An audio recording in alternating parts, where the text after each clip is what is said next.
Hello, all. It's Khadija Qureshi. Welcome to this LinkedIn Live session where Khadija will be in conversation with a talent acquisition professional, Chingir, and we will be talking any and everything about job search strategies specifically for newcomers to Canada. Yes, I know newcomers to Canada job seeker needs a very, very unique.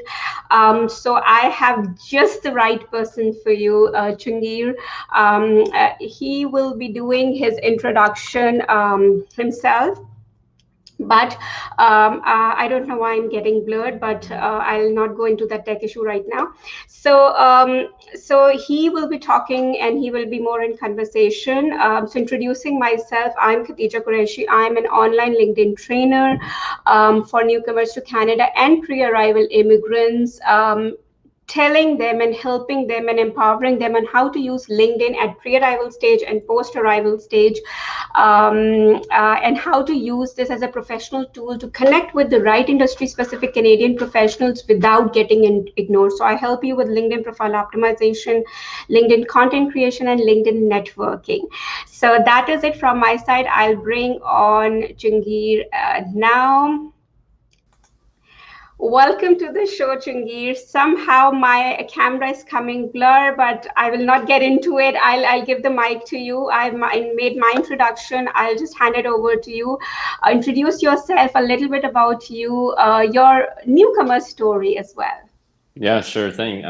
Thank you very much for having me here. Hello, LinkedIn. And don't worry about your camera. Yeah. Everything seems fine. I hope you can see me clear, and also Yeah. the sound is okay. Yes. Yeah, my name is Chungir. Please welcome to come and stop by my page because I've walked different walks.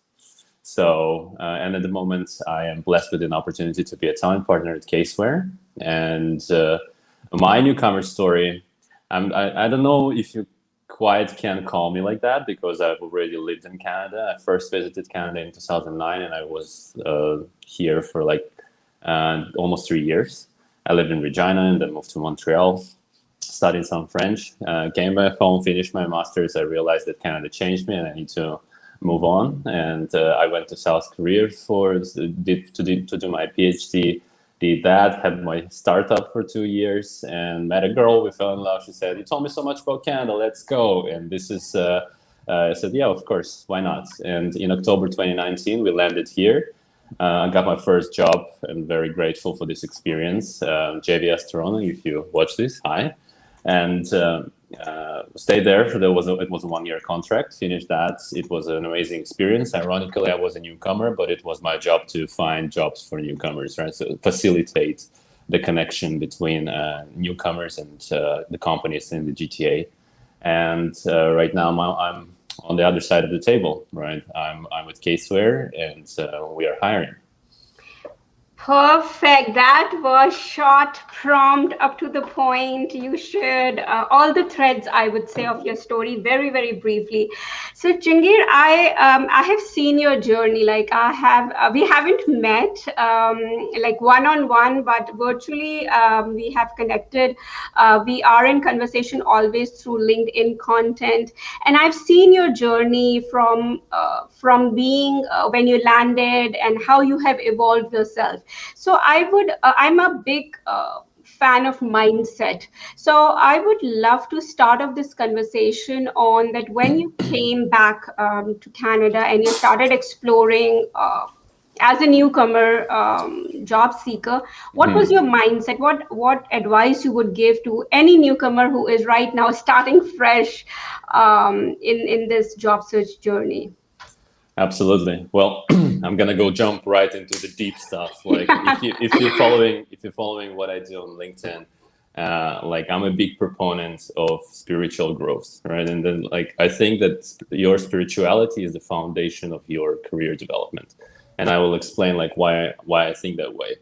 Like so on my kind of path of development, I just came to a certain realizations, right? That you're not your thoughts, right? If you could just have one takeaway from this, from today's meeting, it's like you are not your thoughts. Thinking is just like one function, one property of consciousness, right? And it's very hard to explain because words are the representation of thoughts, right? So I won't be able to explain it it should be like on a level of experiential confirmation. But once you understand that, you understand also that your system of beliefs, everything is a construct. It's a mental concept. And with that, you can sculpt your identity in any way you want, right? If you believe that something is true for you, that's going to be true for you. If you believe that something's not working, that's not going to be working. Like universe, like the reality works in that way, that you will be getting confirmation for your belief. You say like, I'm not a good relationship builder, you're never going to be, right? If you say like, how I'm going to be a good relationship builder, slowly your thoughts will shape your emotional state will shape your behavior will bring you to certain results. So this is the starting point. Understand that you're in control of your mindset, right? You're in control of your own concept of self, of who you are, of your self-identity, and then start intentionally construct it, right? Sculpt your identity, and then from there, like whatever you want to create, you create, right? Perfect. This is such a starting point of our conversation. So those of us who are joining me right now, my name is Khadija. I'm an online LinkedIn trainer for newcomers to Canada. Joining me is Jahangir. He's a talent acquisition professional plus a settled immigrant, so a perfect person to speak to. So we are in chat and we are in conversation where we are talking about Canadian job search dynamics. And specifically, we will be talking about two aspects. First is the pre-application questions that I'll be asking Jahangir, because he has been on the both side, being a job seeker, and now he is hiring and he is vetting talent, and post-application on how newcomer immigrants can stand out, because there are very unique needs for immigrant job seekers. So let's quickly deep dive in the suggestions, because we have to keep it short and we want to make it super fruitful for our audience. So the first part I would love to hear from you, Jahangir, is that one of the main things immigrant, even before landing, they get really fearful of this, I call it a myth of no Canadian experience. What is your take on it, and how should the newcomer immigrant should deal with it? So, Michael, all yours. So, in continuation to just what I said, right? Like mindset, like your mind is a powerful tool. Like the way you put it, that's the way you're gonna manifest your reality, right? So, first of all, if you have this blocker for yourself, if you think like, oh, I have this blocker of Canadian experience, right? It's gonna be an obstacle for you. But if you, like, the way I see it and the way I always see it, like, experience is experience. It doesn't matter where you got it. Like, if you have certain skills, if you have certain, if you've been in the box and you found your way outside of the box, you've learned it, like thinking patterns, right? If you can go out there and problem solve, right? And all that other personality qualities that are so highly valuable by the employers, if you have them, you won't be. There will not be any trouble for you. First of all, soft skills, hard skills. I don't like the word soft, right? We call them foundational skills. This is the things that everyone wants: communication, collaboration, problem solving, analytical abilities, right? If you have them, right? Hard skills, they will make you a good specialist. Soft skills, they will get you a job, right? So this is something that you need to really focus on. And this is why I'm a big proponent of the concept that is coming from the book "What Color Is Your Parachute" by Richard Bowles, right? Running your self-inventory, right? First of all, before you go out there, before you compose your resume, your LinkedIn profile, start talking to people, self-awareness is the key. What are my skills? What are my areas of knowledge? What are my areas of expertise, right? You need to understand it, like completely, how should I put it, deconstruct yourself, put it in a nice package and understand what's your unique value proposition, what's your unique selling point, how do you go with this package to go to people out there. The mindset of typical job hunter is like go out there and knock on all doors and like spray and pray, right? Like please somebody, and like that's okay, right? We all go through this stage at some point, right? Not understanding what's going on, and just like and when you desperately need a job, you feel like you're sinking, right? You need to. That's not going to work. Targeted job hunting, and I implore you not to be even a job hunter, but be a company hunter. Right? Understand like this is the company, they are buying what I sell, right? How do I wrap it up? How do I present my value into them, in a way that they can digest and understand for themselves that I am the best candidate for the job? Perfect. I love how we started with self-awareness and not taking any myth as an obstacle, then knowing yourself, and then your take on company value, that you have to package yourself in front of company. And if you build that narrative, which is of value to that company, you are music to ears, right?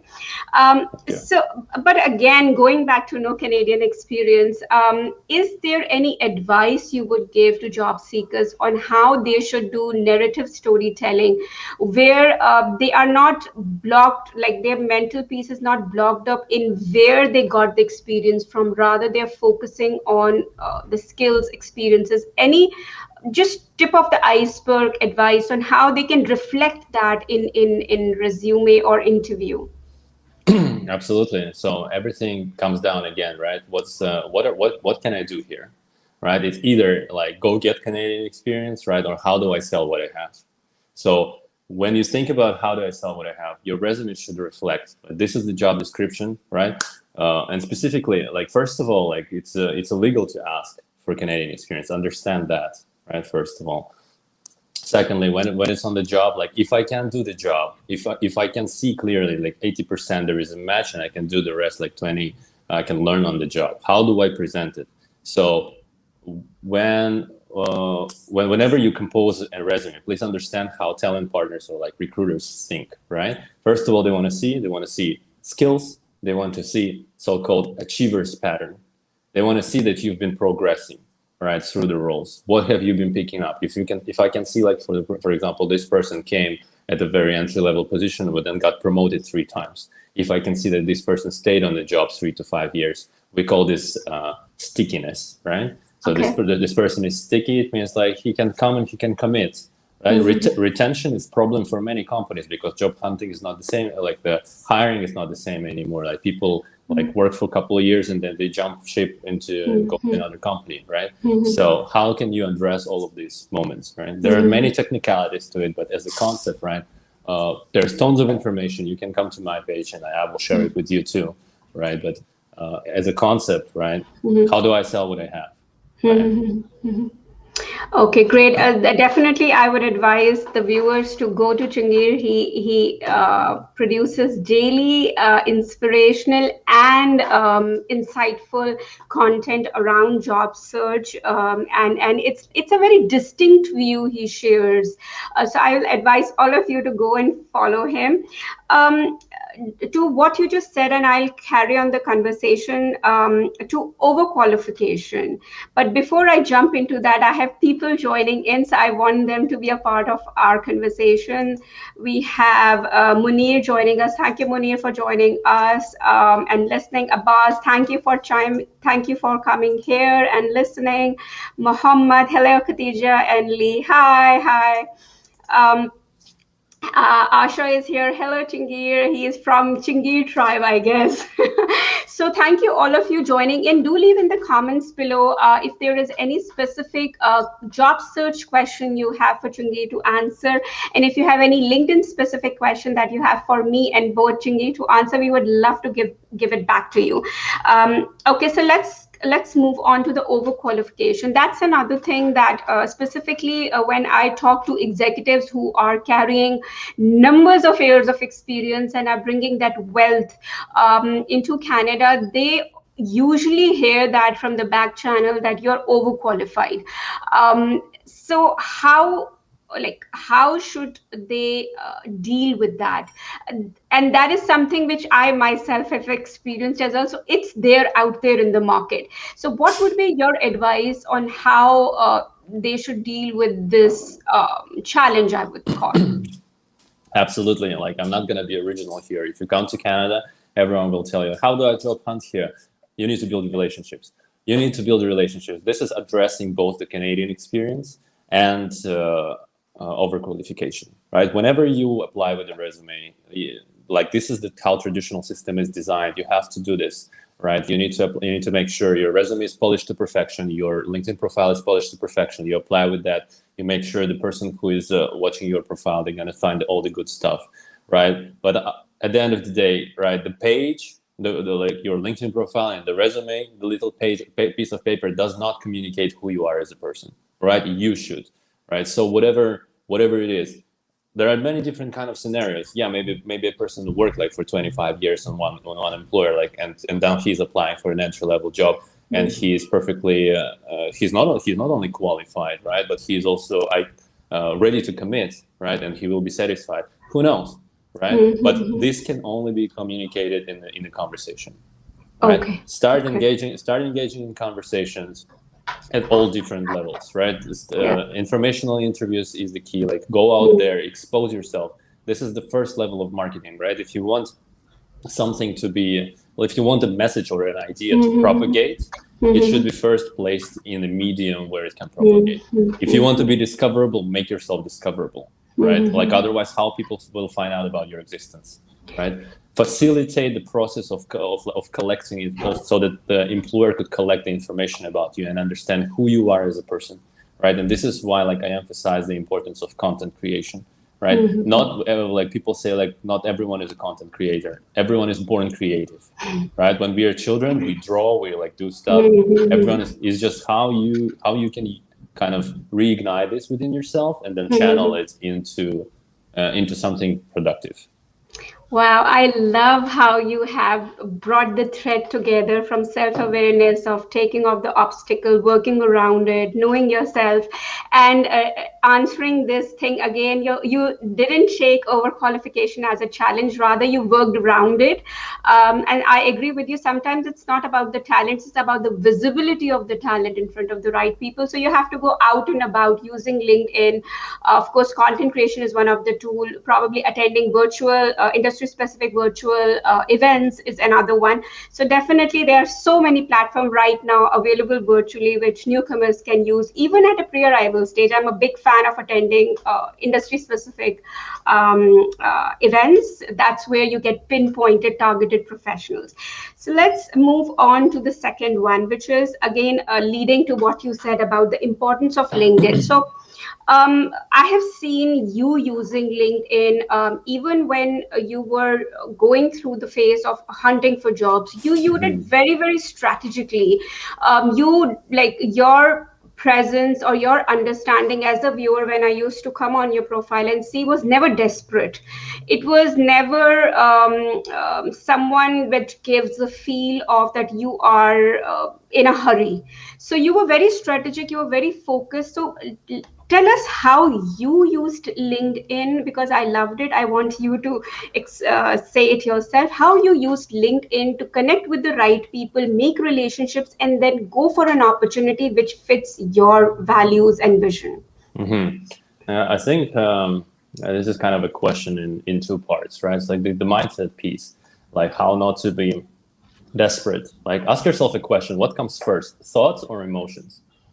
Right? Thoughts come first. Like, you start thinking about, like, this is easy to prove. I'm gonna give you like a little exercise to do. I'm gonna say, like, hey, like, start thinking about like the worst day of your life, like when it was absolutely dreadful and you were like on the brink of a suicidal depression, right? And you start thinking, and like, hey, something funny starts to happening. Like, you feel it in your physical framework. There are like certain sensations, makes you feel like, some people feel heavy or like choking sensation, right?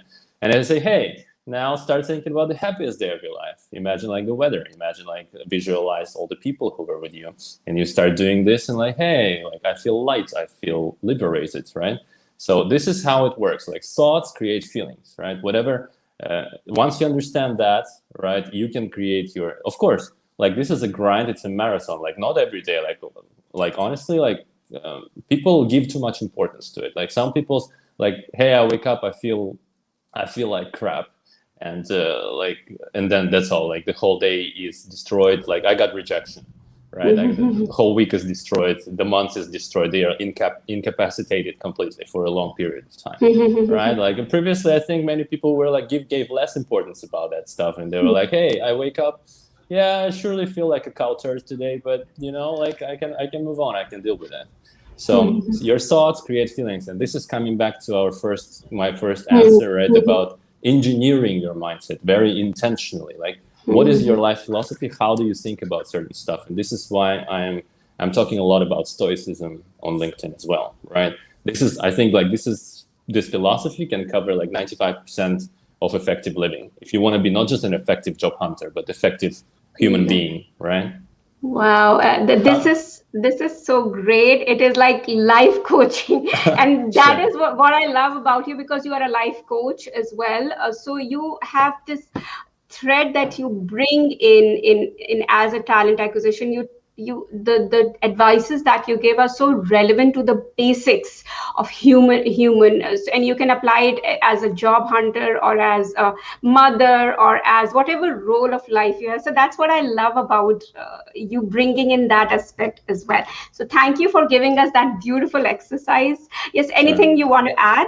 Yeah, absolutely. So the second part, right? We didn't talk about the logistics, right? So like the first part, it's pretty understandable, like why people say like philosophy is important. Philosophy drives your behavior, right? The way you think it defines the way you act. This is why it's so important. This is why I write, for example. I want to be not by being better writer, you become a better thinker, right? How do you make yourself like how do you adopt new thinking patterns? Right. So, but talking about second part, like it's like my only one message to you is like be authentic, right? Authenticity over everything. Go out there. Like, how would you build relationships with people just like that on the street? Like, hi, how are you? Small talk, and then like talk about it. Like the only difference here is that there is an intention, right? Focus on what's important. Focus on people who can give you jobs. Those are hiring managers, talent professionals, and informational interviews with people who are working in the position you want to work with, right? The conversation will be different in every like way. First of all, like with talent partner and hiring manager, the conversation will be like, this is what I am professionally. This is what I can do for you. This is what I can bring to the table. This is why I'm super interested in working for you. I'm gonna commit, right? This is why like we are in alignment on so many levels, right? If it's an informational interview with the person, you have only two goals: be likable, listen a lot, and collect the information. That's it, right? So, like logistically, that's very simple. Find the person you want to talk to, and like this, Adicha called me like, "Hey, let's jump on the call. Sit down, drink some tea, talk, and make friends." Love it. You have given the communication script as well, talking to the targeted professionals. I'll quickly jump onto, because we are at a 7 minute time off. So LinkedIn is definitely, Chungir has shared his advice on how you can approach recruiters and hiring managers. The communication will be completely different. He has shared that template or script as well. Customize it according to your situation, but use LinkedIn as a long-term strategy. It's a patience game. Don't expect if you're writing an email to a recruiter, they would 100% reply to it. Keep your pipeline filled up when you're thinking of LinkedIn networking, and like target quality people. Again, going back to what your dream job title is. So give some time, move on along. Rejection is a part of the process, but keep on moving on. If one is not replying, target another one, but keep on moving on. Don't just keep all your eggs in one basket. So, Chungir, I would like to know from you, what is the importance, like, there is an importance of survival job, definitely, for newcomers, and sometimes they do get into the mindset that we need to take survival job before we get the dream job title. So should newcomers settle for a survival job? What is your take on that? I think it's a very individual question, right? You are the only one who knows all the variables of this equation, right? Some people come here like, they don't have much savings and they need something to start like really fast, and everyone needs this, line of income, like bring money home, right? And Mm-hmm. keep the bacon on the table and keep the roof above your head, right? Mm-hmm. But for some people, they come in, they have like savings for 6 to 12 months. Who knows, right? So that's always for you. For me, it is always about like, what are you looking for? You're looking for a job, or you're looking for a career, right? Are you in the play? Are you coming from a place like, hey, I need something, like I'm ready to do whatever it takes to like kind of jumpstart my life in Canada, or you're looking for like, hey, I want to be very, very careful, very strategic, right? And when I came here, I was like that, right? When I came, I was like, yeah, I'm ready to do like whatever it takes, and then I will figure out on the way. I didn't have much savings, right? So I was considering so many different jobs, right? And even like a personal trainer for a gym, right? So this is kind of a funny opportunity that didn't work out, right? And then I was blessed with an opportunity to become a job developer, right? But then after I finished my contract, after 1 year, I've looked around, I understood like what's going on, and I said, okay, like having this skill set that I have, like I can pivot into this and this and this, like I can, but talent acquisition attracts me a lot, and this is where I'm going to be focusing on, right? I was developing different paths, like I was diversifying my attention, but at the same time, I was very, very strategic. I wasn't looking for a job. I told like everyone, I was looking for a company. I was looking for a team of people I can commit to.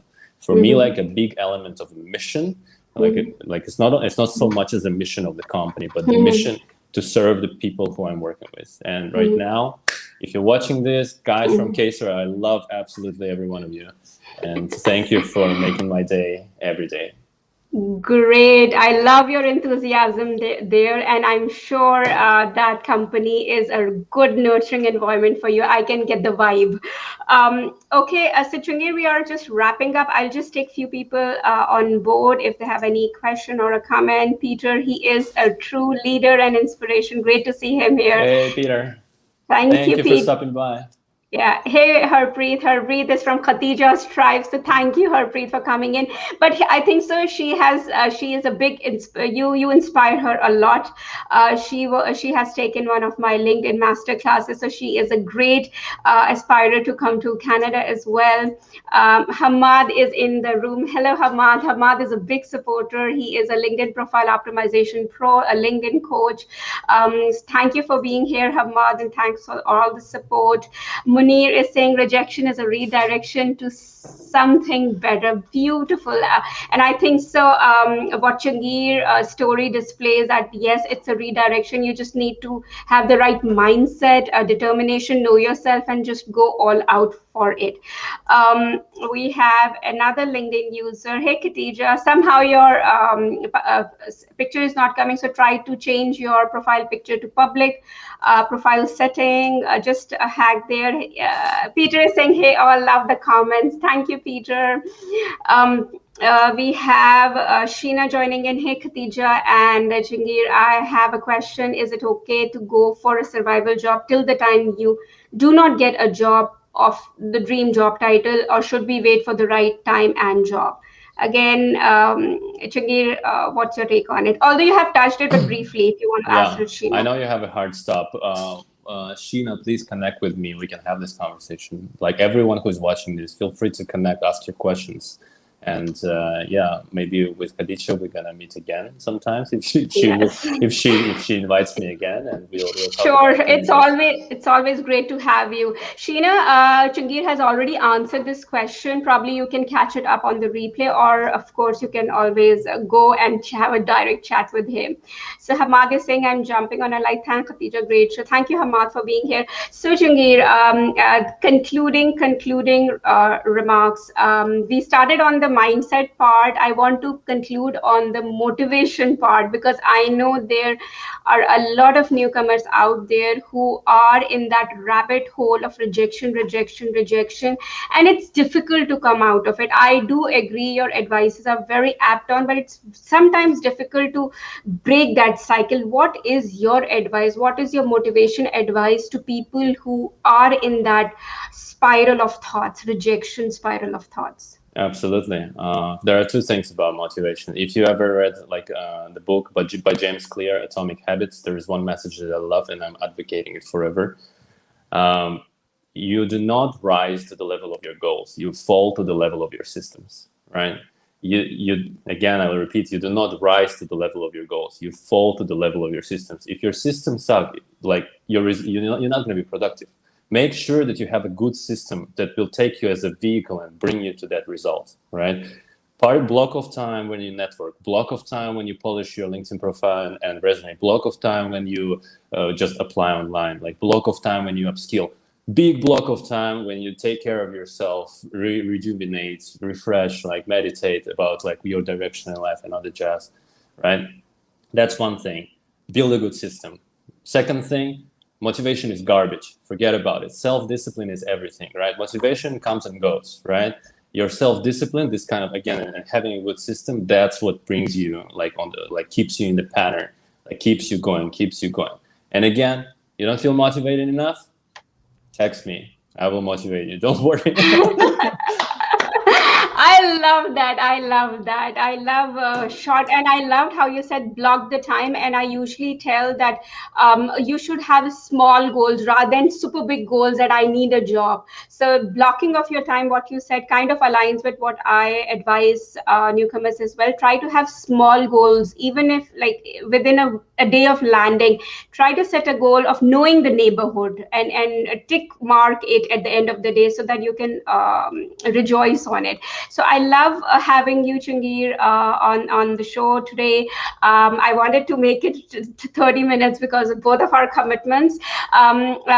Those of you who are joining me right now, we are concluding our session, LinkedIn Live, where we talked about how newcomers can stand out, and we gave some answers to some real hot questions specifically to newcomers' unique needs. So go back in the replay and watch whatever golden gems Changir has dropped and try to learn from it. And I will highly suggest following Changir. He produces daily inspirational, motivational, or I would say, let's say, self-discipline and job search content. And it is really inspiring as he has a very distinct point of view, including a little bit of life hacks into your job search strategy. So I'll thank you so much, Changir, for being here, and thank you all of you for being here. That is it from my side. If you are watching this in a replay, do leave your comments below. I will try to answer them, and if not, I will try redirect you to the right source. Otherwise, you can follow Changir, and he is a great source and inspiration as well. Thank you so much. Thank you so much, all, Changir, for joining the conversation. That is it from me now. Until the next LinkedIn Live next week with another beautiful celebrity guest. I call my guest celebrity guest. So until next time, that is bye from Khadija. Bye. Bye.